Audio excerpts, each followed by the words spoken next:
Today I'm going to talk about Tetsubin. What is a Tetsubin, you might ask? It is an iron vessel, otherwise known as a cast iron kettle. You might have seen things that look like this in tea shops and cafes, but the first thing I want to make clear is that a Tetsubin is a kettle, that is a vessel for boiling water, and it is not a teapot, that is a vessel for steeping tea leaves in hot water and then pouring that out into cups. This might be confusing because most of the cast iron kettle-shaped objects you have seen are probably teapots. They have an enamel coating on the inside that makes them neutral and also means that they can't be boiled on the stove, and those are designed for steeping tea, not for boiling water. A real Tetsubin is for boiling water. With that out of the way, let's talk about these wonderfully crafted cast iron masterpieces. While handled and spouted kettle-shaped objects were used in Japan since the 1300s, or probably earlier, the cast iron pieces that we call Tetsubin weren't developed until the late Edo period, sometime in the early to mid 1800s. They were developed as an offshoot of the kama, that is the kettle used in the tea ceremony. One of these. A kama. To use a kama, you need a bamboo ladle or hishaku, which complicates things, so a spouted version is a lot easier to use, especially for a beginner. Though originally developed as tea ceremony utensils, they quickly became popular to be used in homes as everyday kettles for boiling water. They were especially popular in the northern areas of Japan where it was colder, so having the fire on all day with a pot of boiling water was a good way to keep the house warm. And this was also close to the major center of production, that is the town of Morioka in Iwate Prefecture, and to this day that is the area known for the highest quality Tetsubin. Tetsubin produced there are known as Nanbu teki, Nanbu meaning the area and teki meaning ironworks, so Nanbu teki or Nanbu Tetsubin. During this time, in the mid to late 1800s, photography wasn't quite popular yet, so advertising these cast iron kettles was difficult. So instead, the studios who produced the Tetsubin made miniature versions which they could send around the country, something a little smaller, perhaps this size. At some point, someone looked at this tiny little kettle and said, "That's actually a great size to be used as a teapot." From that idea, they coated the inside with enamel, added a tea strainer, and that was how you get the Tetsubin-shaped kyusu, also known as a tetsu kyusu, an iron kyusu. And this is the type that has become really popular outside of Japan as the cast iron teapot. This was only developed around 50 years ago. But today, we're not talking about kama or tetsu kyusu, we're talking about tetsubin. One reason that tetsubin are so popular and loved is that the raw cast iron interacts with the water as it boils, producing an iron-rich water that is soft and mellow to taste, and also improves the taste of green tea that is made with it. You only get this if the iron is uncoated, so in a tetsu kyusu, which has been enamel coated on the inside, there is no interaction between the water and the cast iron, rendering the entire purpose of a cast iron tea vessel moot. While tetsu kyusu are often mass-produced, the majority of tetsubin are still individually handcrafted, in a process that has been passed down for almost 2 centuries. First, a specific design is created and drafted, and this is then turned into an outer shape mold for the body of the tetsubin. While this mold is drying, the surface pattern is hand applied. In this case, you can see there are these little bumps in a hexagon pattern. This is a sort of kikko or tortoiseshell pattern. These bumps are hand pressed into the side of the mold as it is drying. In this tetsubin, the bumps are larger, so there are fewer of them per row, so it's a bit easier to make a mold with big bumps. These bumps are a pattern known as arare, meaning hailstone, and are a very popular decoration style for tetsubin. The smaller the bumps, the more bumps you have to add to make the surface interesting, so the more time and labor it takes. After the mold is created, it is dried and fired at about 1300 degrees Celsius. After the outer mold is made, you must make an inner mold that is only 2 millimeters smaller than the outer mold, and this inner mold is made of a mixture of river sand and clay. Both molds are then covered in soot to prepare for the casting of the molten iron. These molds must be arranged perfectly so that the 2mm gap between the inner mold and the outer mold is consistent all around. Once this is achieved, the molten iron can be poured in to this 2mm space, filling it. Then the outer mold can be taken off, and the inner mold must be destroyed to get it out of the newly casted tetsubin.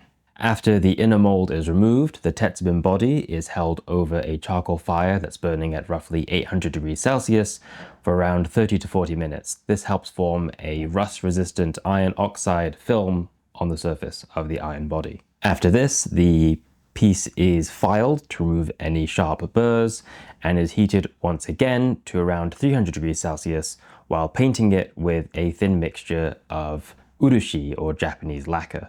This is followed by another coating of tea mixed with iron acetate, and only then, once all these coatings and heatings have been completed, is the handle attached. And you have a finished and ready to use tetsubin. Now that you have a finished tetsubin, you have to know how to use and take care of it. While they are fantastic pieces of art, they are cast iron wares, which means there is a little bit of maintenance and upkeep that you should be aware of when using one. Depending on the producer and model of the tetsubin you have, the type of heating that you can use on them will vary.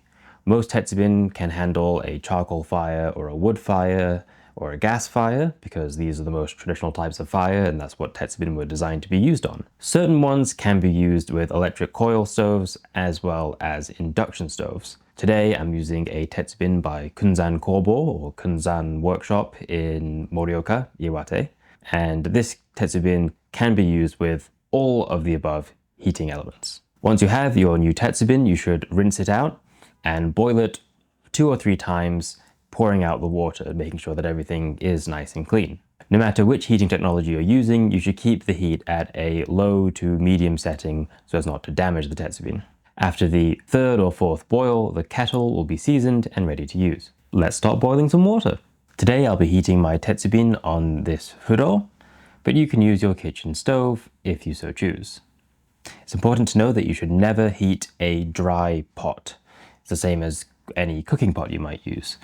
If you do heat your dry pot accidentally, make sure you let it cool down slowly instead of shocking it with cold water so that you don't damage it. With that being said, let's put the kettle on the furo and start boiling. When filling the tetsubin, you don't want to fill it much higher than the base of the spout, otherwise you'll have hot water spraying out of the spout while it's boiling.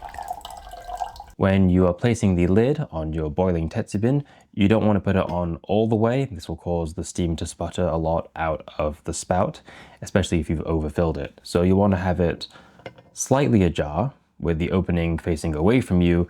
That way when you go to reach for it, the steam is going this way and not hitting you in the hand or the face, which would be unfortunate. So now we'll just wait for the kettle to boil. Now that the kettle is boiled, or rather hot enough to make matcha with, we can make some tea. Traditionally, in a tea setting, you'd actually have the water closer to boiling, but for everyday drinking, I prefer my matcha around 80 degrees Celsius, which is where this is, or at least where I feel where this kettle is at the moment. As the kettle has heated up, the lid will be probably too hot to touch, even though the lid is designed, the lid knob, the tsumami, is designed to have airflow to cool it down. You can hold it and move it, it is just a bit hot. So it's highly recommended that you use some sort of cloth to hold the lid down while you're pouring the tetsubin.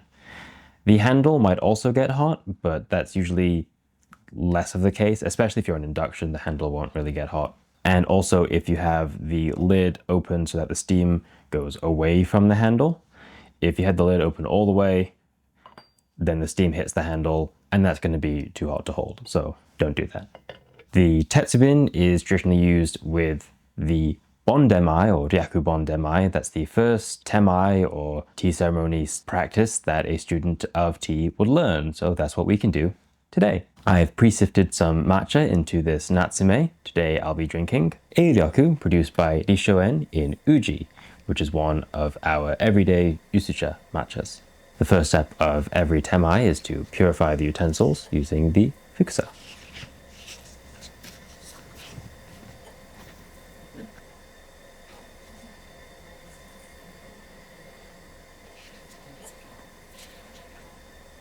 Today's chashaku is one that I carved myself out of some bamboo. Using the chakin, I can hold the lid down so that it doesn't fall off when pouring the tetsubin. Now with hot water in my bowl, it is preheating and I can use it to rinse out and soak the tines of my whisk.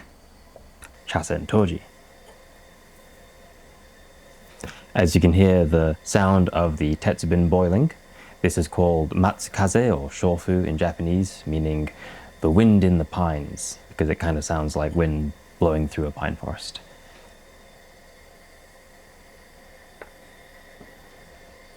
Normally, I would dump the hot water from rinsing the chasen, but drinking hot water, like plain hot water from a tetsubin, is actually relatively common practice. It's called shirayu, which really just means white hot water, white water.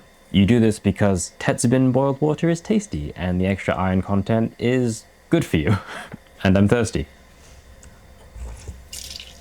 As always, you want to make sure that your chawan is nice and dry before you put tea in there, otherwise the tea will stick to the sides of the bowl. Today's bowl is an Irabo style chawan. Irabo is a old Korean style of bowl, and this one is made by Nakamura Yohei in Kyoto.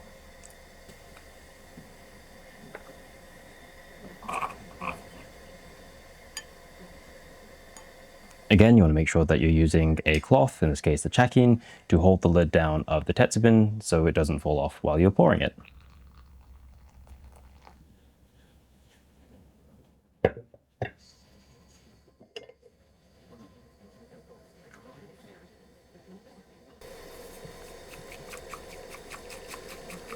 Today I'll be going for a lower foam style of matcha. If you want to learn more about the effect of matcha foam on the flavor and aroma, you can check out our video on that over here. Itadakimasu. Eiryoku is a little nuttier than some of our other uji matchas, not quite as nutty as a yame matcha, but it has a nice, deep and rich round flavor. As one of our daily usucha matchas, it's not incredibly sweet, but the extra iron content from the tetsubin water helps bring out some of its natural sweetness. Now I'll use the hot water to clean my bowl and chasen.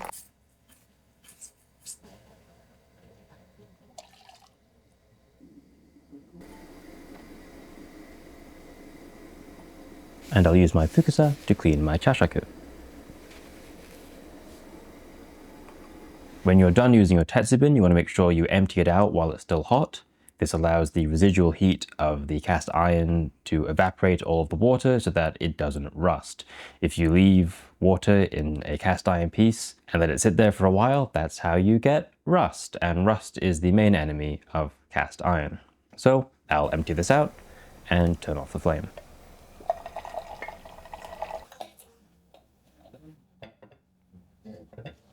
Of course, you'll want to leave the lid off to allow all of the steam to escape. It is said that if you wipe the outer surface of the tetsubin using a damp cloth or a tea-soaked cloth, you can bring out a natural luster from the cast iron. Again, you want to do it while it's hot so that the water will evaporate immediately. Of course, you'll want to make sure that the tetsubin is 100% dry and cooled down before you put it away for storage, so make sure you let all the water evaporate before putting the lid back on and putting the tetsubin away. Over time, you might notice white or red spots appearing on the inside of the tetsubin. This is completely normal. This is actually how the iron in the tetsubin interacts with the water. It is a small amount of rust, but is completely manageable. As long as the water is clear and tastes good and isn't cloudy, then the tetsubin is functioning normally and perfectly safe and good to use. As I mentioned earlier, tetsubin receive a very thin urushi lacquer coating when they are made, and this helps slow down the rusting process, but it is still a piece of cast iron, and over time cast iron will rust. The only important part of maintenance is to make sure that this rust is kept to a minimum amount. If you have a vintage tetsubin that's entirely covered in red rust on the inside, or you have a new tetsubin that somehow manages to accumulate a lot of rust, there are a few ways of going about removing this rust and stabilizing the cast iron. The most commonly advised method is to boil tea in the tetsubin. So you can get some cheap green tea, usually green tea is what's advised, put it in the tetsubin, fill it with water, and boil it over the stove. It might take a few hours, it might even take a few days, but the catechins, the antioxidants in the tea leaves, will actually turn the red rust into black rust, which is much more stable, and that will prevent the rust from actually damaging the cast iron pot. I've had to do this with vintage tetsubins or vintage kamas, and I've had to keep them on the stove for weeks. If the rust is really bad, you'll have to empty it out, fill it up again, add more leaves, because the water will come out black. With a new tetsubin, you don't have to worry about that. It's perfectly usable after a few rinses. Again, as long as the water is clean and tastes good and isn't cloudy, everything's good. Of course, when washing or rinsing or ever cleaning a tetsubin, never use anything but water. You don't want to scrub it, you don't want to use any soaps, because these can damage the delicate oxide coating and urishi coating present on the cast iron. So only ever use hot water, or if it's really rusty, you can use tea. Traditionally crafted handmade tetsubin are an absolute pleasure to use, which is why I'm so happy to share these amazing tetsubin from Kunzan Ko, headed by third generation craftsman Sasaki Kazuo, with all of you. Preserving the traditional craft techniques of Japan is one of the reasons that we founded Tetsubin in the first place. So I hope you all enjoyed today's video about tetsubin. Let me know in the comments if you have any more questions about them. Thanks very much for watching, and if you enjoyed this video, make sure to hit like and subscribe to see more like it. Perhaps an actual video where we visit Kunzan Ko and watch them pour molten iron into a mold. That'd be fun. Anyway, have a nice day and drink lots of tea.